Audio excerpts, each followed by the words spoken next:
Kujenga taifa bora na imara ni jukumu la Watanzania wote. Mimi kama nguvu kazi ya taifa huwa napenda kuanza siku yangu asubuhi na mapema kutimiza ndoto zangu. Mke wangu, mimi ni nani niondoke bila kuacha kodi ya meza? Natumaini hiyo itatosha kwa manunuzi ya sokoni na dukani kwa Mpemba. Asante mume wangu, imefika. Katika pilika zangu za maisha, nimefanikiwa kufungua biashara ambayo inakidhi mahitaji yangu na ya familia yangu. Samani brother, nifanyie mpango hiyo nauli niongeze wese chap tuondoke. Si kama kawa kwenye lipa namba? Kama kawa bro, huo ndo mpango mzima. Kabla wateja hawajaanza kujaa dukani kwangu, huwa napenda kupata chai kwenye mgahawa Mama Sara pembeni ya duka langu. Huwa tunatumia muda huu kujuliana hali na kupanga mikakati ya siku.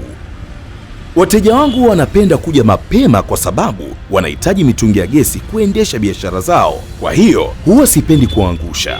Hii imeniletea kuaminika sana na wateja na mauzo yangu kuongezeka kila mwezi. Mimi tayari nimesha scan. Asante, nimepokea.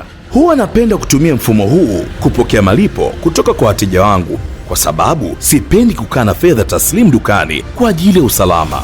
Pia malipo yanayowezeshwa na tips ni ya haraka, urahisi na bei nafuu kwangu na wateja wangu. Kwangu pia inakuwa rahisi zaidi kutumia hiyo pesa kumlipa msambazaji wa mitungi ya gesi, na pia najiwekea hela yangu kidogo kama akiba kwenye akaunti yangu. Kwa kufanya hivi, natengeneza historia ya miamala yangu itakayowawezesha watoa huduma za fedha kunipatia mkopo kwa ajili ya kukuza biashara yangu. Benki Kuu ya Tanzania na watoa huduma za fedha wamerahisisha maisha yangu ya kila siku na biashara yangu inakuwa kwa kasi.